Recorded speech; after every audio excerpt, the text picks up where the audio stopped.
vous parlez des inspecteurs de trésor, on n'a pas d'intellectuels.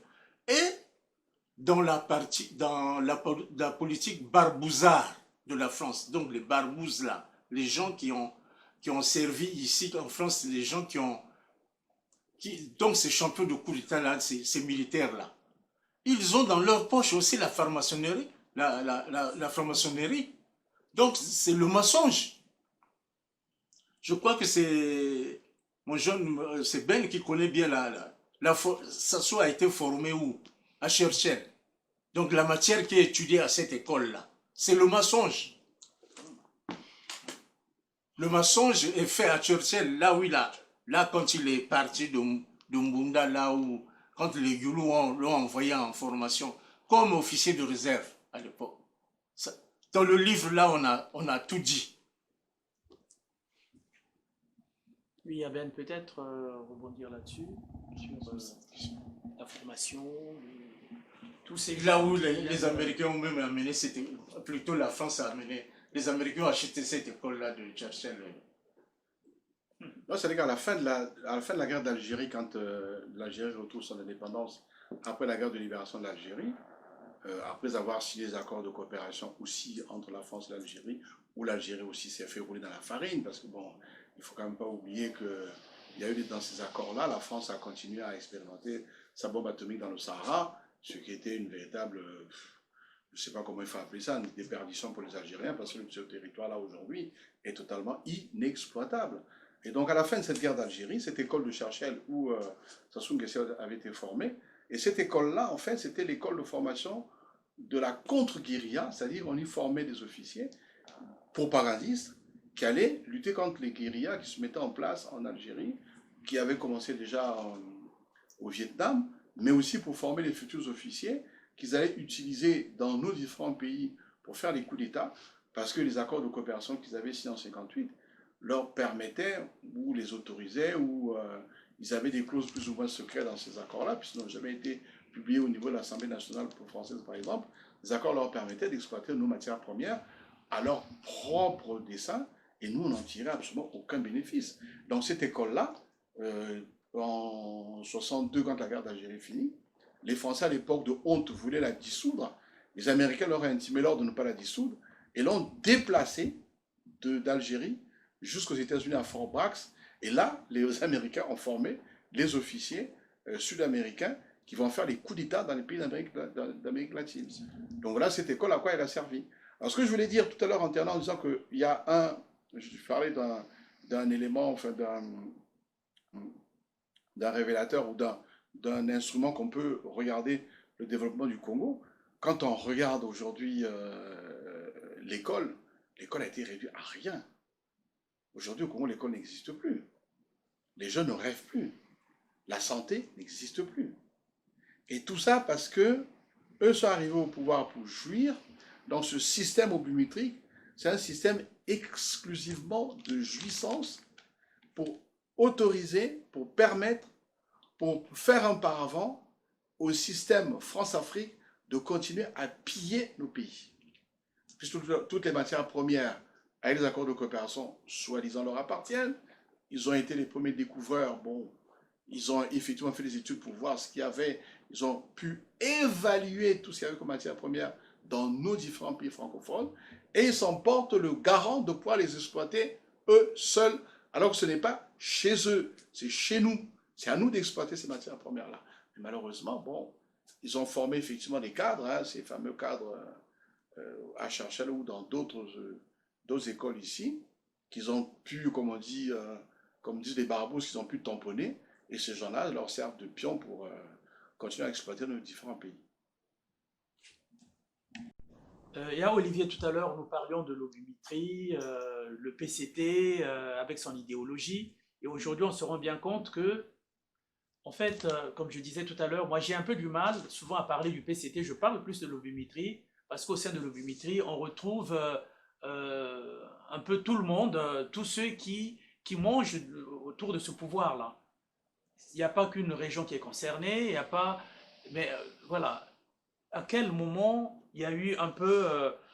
est-ce que l'oblimétrie, c'était l'idéologie du PCT ou qu'est-ce qui s'est passé entre le MNR, le PCT, comment s'est fait la jonction et comment... À l'origine, le PCT, à la création du PCT, ce parti congolais du travail, qui est le parti des paysans, donc des pauvres, qui devait donner aux pauvres. Ce parti qui était le parti des pauvres. Mais aujourd'hui, vraiment, ce qu'on voit dans ce PCT-là, est-ce que c'est des pauvres? Est-ce que c'est des pauvres? Les gens se sont embourgeoisés. Il y avait la tendance, quand la tendance M22, la tendance des Ange Dawara, des Oluka, de ceux qui voulaient... Alors, et à Olivier, au regard de tout ce qui se passe, de tout ce que nous entendons autour du PCT, là, c'est reparti encore pour un tour, là, pour leur fameuse campagne électorale, PCT par-ci, PCT par-là. À l'origine, est-ce que ce parti du PCT était comme il est aujourd'hui? Qu'est-ce qui s'est passé, en fait, autour de l'idéologie promue par ce parti, le PCT? Le PCT, à l'origine, c'était un parti qui n'était pas ce parti-là n'était pas là pour voler. À l'origine, ce parti devait servir les populations. Se servir et non, servir plutôt et non se servir. À l'origine, il y avait l'éthique.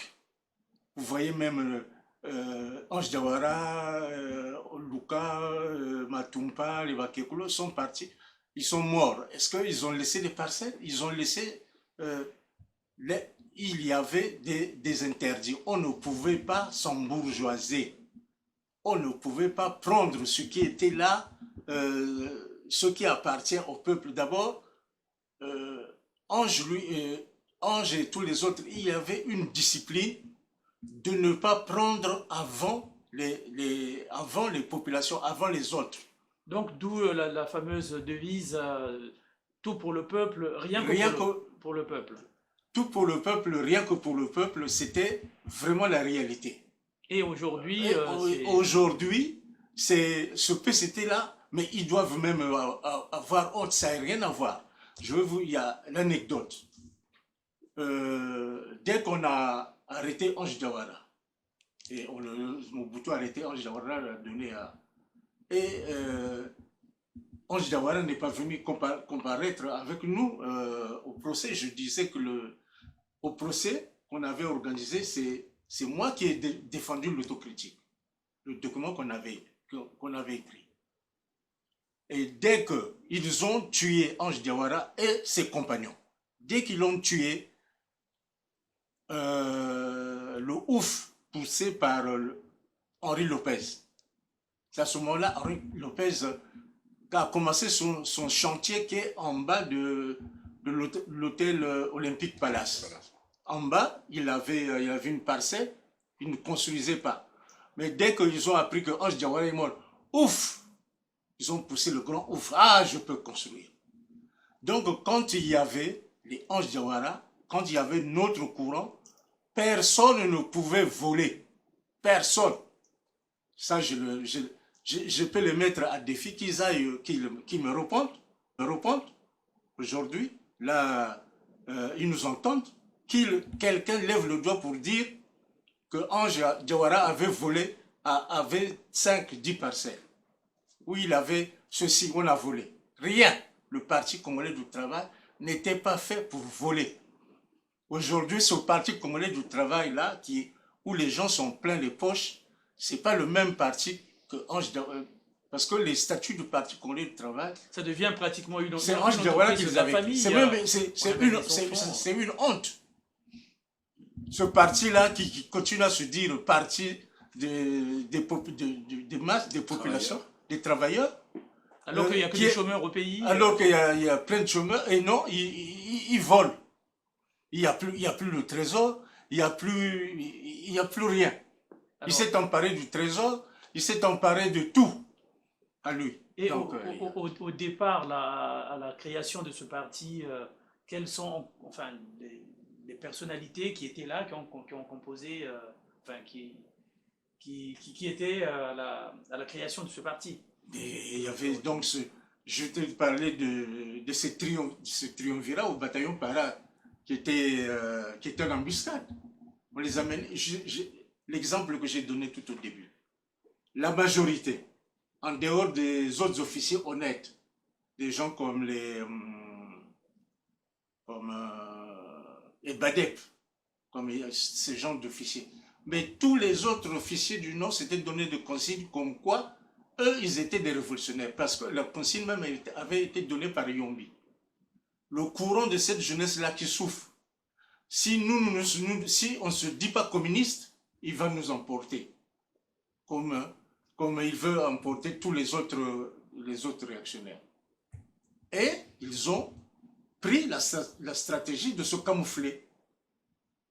Or que c'était les meilleurs ennemis de la révolution. De la révolution. Du vrai PCT. Oui. C'était effectivement les vrais, je dirais, les fausseurs du PCT qui l'ont récupéré et qui continuent à le mettre sous la terre, qui continuent à le mettre sous le boisseau, qui continuent à le détruire, qui en ont fait un parti de, je dirais, de ramassis de voleurs, alors qu'au départ c'était un parti de travailleurs, et tous ceux qui y sont, ce sont tous des parvenus qui essaient de se servir de ce tremplin-là pour s'en mettre plein les poches et puis se construire des soi-disant fortunes qu'ils peuvent avoir à droite, à gauche, alors que ce ne sont pas des fortunes, parce que ce sont tout simplement le fruit des rapines des ressources naturelles du pays, tout simplement. Et les fameux biens mal acquis, autour desquels justement la fédération des Congolais de la diaspora a beaucoup travaillé et introduit une plainte qui est en cours encore en ce moment. Bon, ben, ça c'est visible. Hein. Les gens, aujourd'hui, on voit là où est maintenant le pays, à quel niveau il se trouve. Ce PCT-là qui devient parti unique.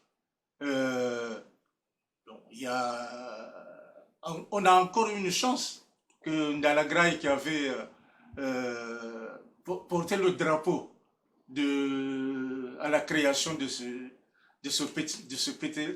PCT-là. Peut-être que avant aujourd'hui on est tous exposés au coronavirus, bon, on ne sait pas, on est en train de partir à tour de rôle, mais c'est tellement que lui, avant de mourir, peut-être qu'il nous dira un mot là-dessus. Mais le PCT n'était pas fait pour voler. Parce qu'aujourd'hui, dans l'imaginaire collectif, un peu des Congolais, les jeunes, les gens pensent que le PCT, c'est un parti des mochis. Hein, c'est ce qui est dit d'ailleurs, c'est ce qui est dit. C'est ce qui est dit à travers les réseaux sociaux, parce que les gens ne savent pas réellement qui était à l'origine de ce mouvement, qui en était un peu les idéologues, qu'est-ce qui ont promis enfin, ce parti-là. Les idéologues, au départ, il y a Olivier pourra nous édifier là-dessus. Ceux qui avaient été à l'origine du PCT, c'est les Ndalagraï, c'est les Diawara, c'est les Pungi, il y avait les Fungi aussi, il y avait les Raoul qui étaient là aussi, il y avait tous les cas de l'époque qui beaucoup sortaient du MNR, sont passés par le CNR et ils sont arrivés au PCT. Au départ, c'était tous ces cadres-là. Bon, aujourd'hui, si les jeunes disent que le PCT est devenu le parti des mochis, parce que tout simplement, à la tête de tous les organismes du PCT, on ne trouve que des gars de la cuvette centrale. À la tête de l'armée, tous les services de l'armée, à l'exception de un ou deux, on ne trouve que les originaires de la cuvette centrale. Il y a quand même dans le livre, on avait sorti un décret qu'il avait signé de nomination de tous les grands chefs militaires de l'armée. Tous de la cuvette centrale. Et ça continue encore, là, tout récemment avec... Et tout récemment, quand il a nommé les soi-disant ministres plénipotentiaires, c'est tous de la cuvette. Alors c'est pour ça qu'aujourd'hui, les gens ont tendance à dire que le PCT, c'est le parti des Bochis. Donc ce qu'ils font de temps en temps, comme cette réunion qu'ils ont faite hier à Diata, où ils sont allés nommer, mettre quelques médailles à quelques jeunes de Diata, c'est de la cosmétique pure et simple. Mais ceux qui détiennent la réalité du pouvoir, ce ne sont que des gars de la cuvette centrale. Quand ils arrivent au pouvoir en 1997, tous les grands services qui existent dans le pays, les grandes entreprises qui existent dans le pays, qui génèrent de l'argent sont tous gérés par ses propres enfants ou ses neveux. On prend la Socotram, c'est son neveu. On prend la compagnie de pétrole, c'est son fils. On prend Eka qu'il crée quelques années après, c'est la fille de Moussa. Moussa, l'actuel patron du PCT, qui a coulé Eker d'ailleurs. Mais il n'y a jamais eu de compte rendu de cet Eker-là. Il n'y a jamais eu de plainte, alors qu'elle a coulé l'entreprise. Il y a des gens qui se sont retrouvés au chômage. Ça, c'est une entreprise privée. Ils auraient dû rendre des comptes. Elle n'a jamais rendu de compte. Donc c'est pourquoi les gens ont tendance à dire que c'est un parti de Mboshi, parce que tout simplement, partout où tu vas, il n'y a que des Mboshi. Tu prends le fameux trésor public, celui qui est là. Il a près de 80 et quelques années. Il aurait dû partir à la retraite à 20 ans, il est toujours là. Il y a quand même un problème. Donc les gens, s'ils le disent, ce n'est pas à tort qu'ils le disent ou parce qu'ils n'ont pas suffisamment observé. Parce que chez nous, les noms, tu les retrouves. Quand tu entends un nom, tu sais de quelle région il est. Donc très rapidement, tu sauras qu'il est Mboshi ou qu'il n'est pas Mboshi. Or, quand tu vois tel que se conjugue ce pays-là, ben, c'est tous ceux qui sont au PCT aujourd'hui, à la tête de certains organismes du PCT ou à la tête des organismes de société ou d'administration étatique, il n'y a que des gars de la cuvette ouest. Notre causerie patriotique touche à sa fin et nous avons été très heureux d'accueillir de nouveau Yao Olivier et Aben qui se sont rendus disponibles. Alors pour terminer, chers aînés, je ne sais pas quel mot de fin, voilà, pour tous ceux qui vont suivre tout le contenu que nous avons pu préparer pour eux.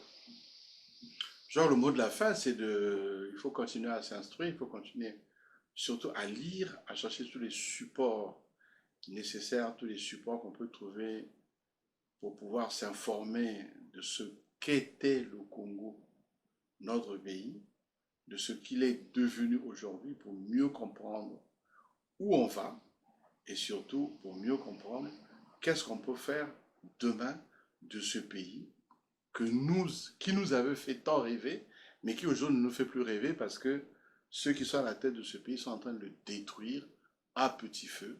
Et comme disent les Antillais, on est devenu en dessous la terre. Eux, ils disent en bas la terre. Donc c'est ce qu'on est devenu. Nous avons aujourd'hui à charge, vous particulièrement, moi je suis beaucoup trop âgé pour cela, mais ceux qui sont jeunes aujourd'hui, qui ont la quarantaine, la trentaine, la quarantaine, auront à charge demain de reconstruire ce pays-là. Mais sachez d'abord qu'était ce pays avant que ceux de l'oblimétrie arrivent et mettent ce pays sous le boisson. Voilà. Merci, merci Aben. Et à Olivier, pour terminer. Je veux pas, donc je me lie à ce que le petit frère vient de dire là.